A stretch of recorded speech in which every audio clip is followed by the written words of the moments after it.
Thank you sir.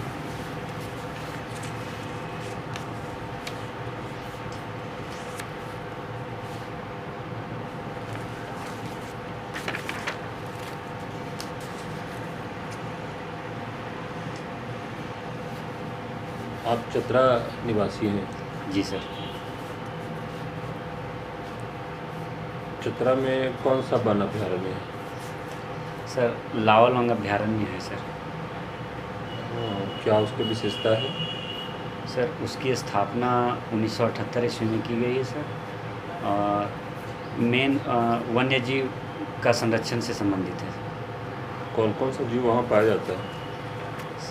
Sorry sir, इसकी जानकारी मुझे नहीं है सर। हालांकि कोई विशेष जीव जंतु के लिए संरक्षित नहीं किया गया है, पर जो भी जीव जंतु वहाँ पाए जाते हैं वो सभी के लिए संरक्षित है।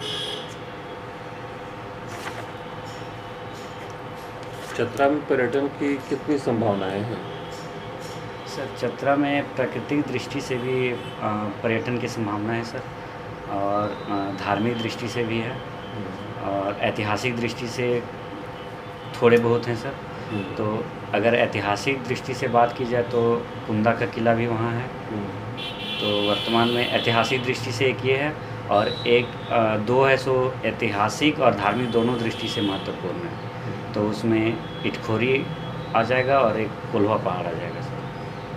और प्राकृतिक दृष्टि से तो वैसे कुछ जलप्रपात पाए जाते हैं, जिसमें तमासिन जलप्रपात है, डुमेर सुमेर जलप्रपात है, गोवा जलप्रपात है सर, और इसके अलावा वही लावालौंग अभ्यारण्य है सर।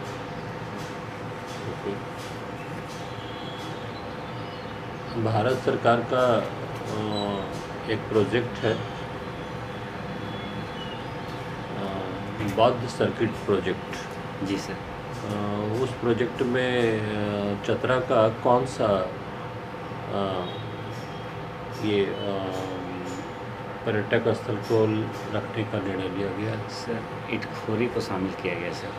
इटखोरी को बोध गया से जोड़ा जाएगा सर।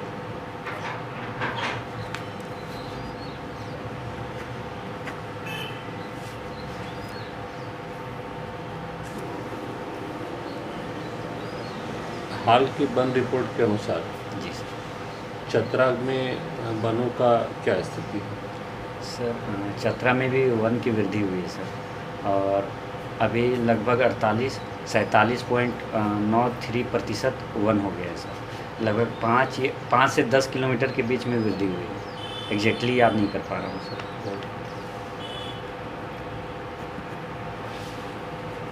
सामाजिक पानी की कार्यक्रम क्या है? सॉरी सर, इसके बारे में विशेष जानकारी नहीं है सर। बस थोड़ा पता है सर। वानिकी कार्यक्रम के तहत वनों में, मतलब वनों से संबंधित उत्पाद या इसी से संबंधित कुछ है सर। विशेष जानकारी नहीं है सर, सॉरी सर।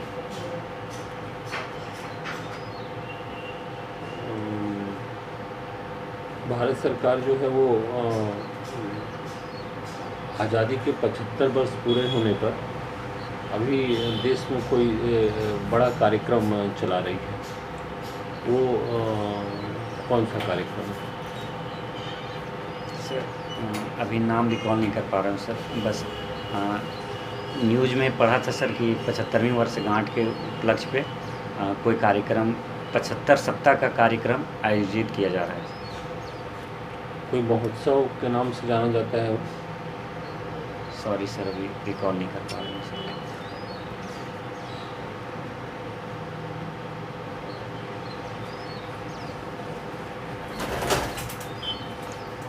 झारखंड में कौन सा एरिया जो है वो इंडस्ट्रियल कॉरिडोर के रूप में विकसित हो रहा है? सर विकसित जो हुए हैं सर, उसमें अभी फ़िलहाल देवघर के आसपास में मुझे जहाँ तक जानकारी है सर, उस क्षेत्र में विकसित हो रहा है। मतलब संथाल परगना क्षेत्र में, और इसके अलावा सरायकेला क्षेत्र में विकसित हो रहा है सर।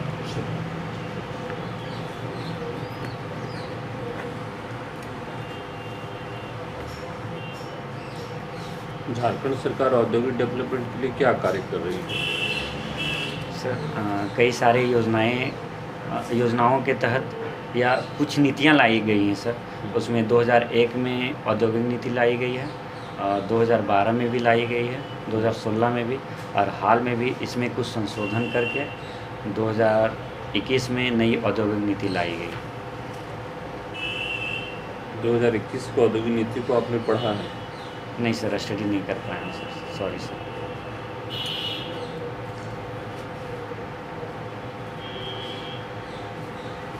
झारखंड की किस एनएच को झारखंड का लाइफ लाइन कहा जाता है? NH 33 को सर।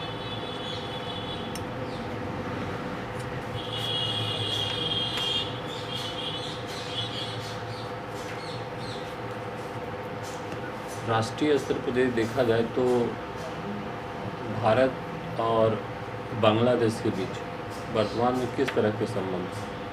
सर भारत और बांग्लादेश के बीच में हमेशा से मैत्रीपूर्ण संबंध रहे हैं सर। अगर हाल का बात किया जाए तो PM मोदी 2021 में मार्च के महीने में बांग्लादेश की यात्रा पे गए थे सर। तो वहाँ पे आज़ादी की 30वीं वर्षगांठ थी सर, 30वीं रिकॉल नहीं कर पा रहा हूँ एग्जैक्टली सर। तो जो वर्षगांठ मनाई गई थी सर, तो उसी के तहत PM मोदी मुख्य अतिथि के रूप में गए थे और वहाँ पे मिताली एक्सप्रेस का उद्घाटन किया, जो न्यू जलपाईगुड़ी को ढाका से जोड़ेगी। और इसके अलावा फेनी नदी पे मैत्री सेतु का उद्घाटन किया गया, जो ईस्ट वेस्ट कॉरिडोर को जोड़ेगी सर। और इससे सहूलियत ये होगी सर कि जो भारत के मुख्य भूमि से जो उत्तर पूर्वी भारत है, तो उसको जोड़ने वाली जो मुख्य सड़क है जो भारत से ही होकर गुजरती है, तो उस पर बोझ कम होगा और वैकल्पिक मार्ग उपलब्ध कराएगा। वर्तमान समय में नेपाल के प्रधानमंत्री भारत आए थे। जी सर। नेपाल के प्रधानमंत्री का क्या नाम है? वीर बहादुर करके कुछ नाम है सर, पूरा नाम याद नहीं कर पा रहा हूँ। देववा। जी सर। इस जो अभी प्रधानमंत्री भारत आए थे, इस प्रधानमंत्री के पहले जी सर जो प्रधानमंत्री थे, उनके काल में भारत और नेपाल के बीच संबंध में थोड़ा खट्टास आया था। जी सर। क्या कारण था उसका? सर इसके जहाँ तक मेरी जानकारी है, इसके 2 कारण थे सर। एक तो लिपू लेक और काला पानी विवाद था सर, तो उस पे दोनों देशों का दावा है सर। तो उसी को लेकर विवाद था। जब PM मोदी ने लिपू लेक के पास सुरंग या कुछ बनाया गया था, तो उसका उद्घाटन किया गया था, तो उसी समय नेपाल ने विरोध किया था। और काला पानी क्षेत्र को लेकर भी विवाद है, दोनों देश अपना दावा करते हैं। और दूसरी बात ये है कि एक धार्मिक परिस्थिति भी आई थी, जिसमें राम से संबंधित कोई क्षेत्र था सर, जो उत्तर प्रदेश में पड़ता है। तो उसको लेकर उन्होंने दावा किया कि राम से संबंधित जो वो क्षेत्र है, अभी एग्जैक्टली उसका नाम याद नहीं कर पा रहा हूँ, तो वो क्षेत्र नेपाल में पड़ता है। तो यहाँ से कटुता आई थी। उस समय प्रधानमंत्री कौन थे वहाँ पे? KP शर्मा ओली थे।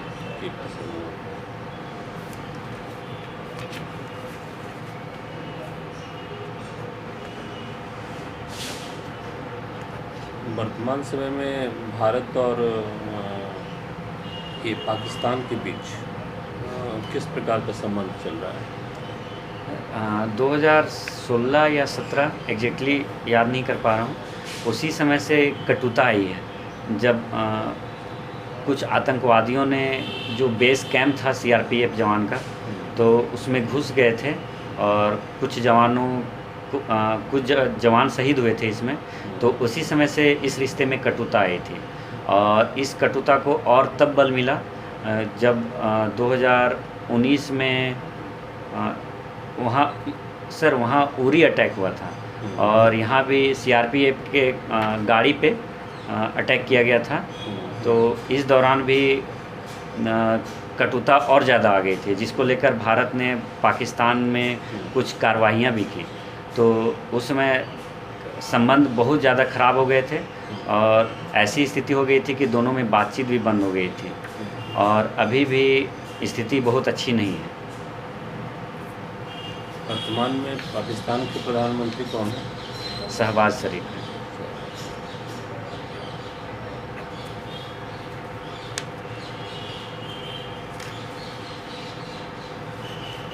वर्तमान समय में भारतीय प्रधानमंत्री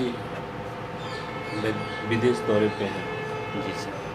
विदेशी मीडिया में इस तरह का आया है कि भारतीय प्रधानमंत्री का इस वैश्विक परिस्थिति में यूरोपीय दौरा नहीं करना चाहिए था। क्या ये सही? सर मेरा मानना है कि भारत हमेशा हर देश के साथ अपना संबंध अच्छा रखना चाहता है और उस संबंध को अच्छा रखने के लिए पीएम मोदी की जो यात्राएं हैं सर, विदेश यात्राएं, वो स्वागत योग्य हैं।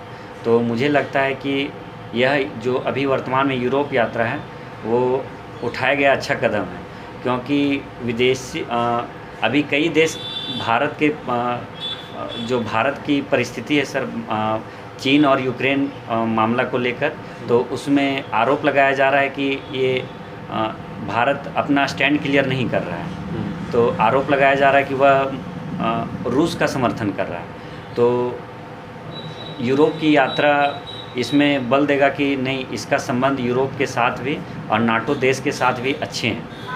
वो पूरी तरह से इस युद्ध के खिलाफ है और वो जो अभी वर्तमान में परिस्थिति है यूक्रेन और रूस के मामले को लेकर, तो उसमें भारत अपना स्टैंड भी क्लियर किया है कि जो भी ये परिस्थिति है इसको शांतिपूर्ण तरीके से सॉल्व किया जाए। और भारत युद्ध का पक्ष कभी नहीं रखा है सर, शांतिपूर्ण तरीके से सॉल्व करना चाहते हैं। आपने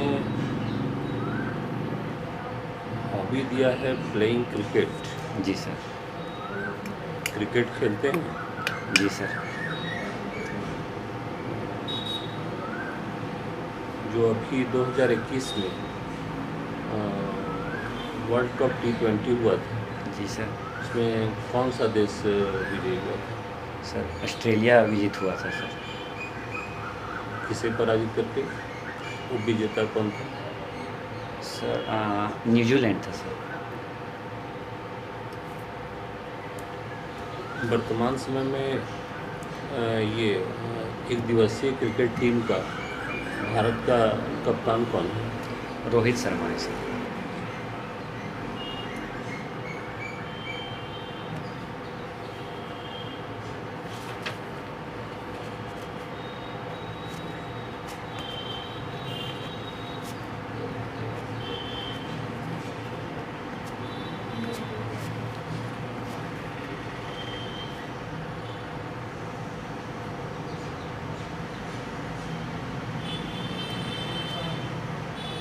ठीक है, दिलीप बात।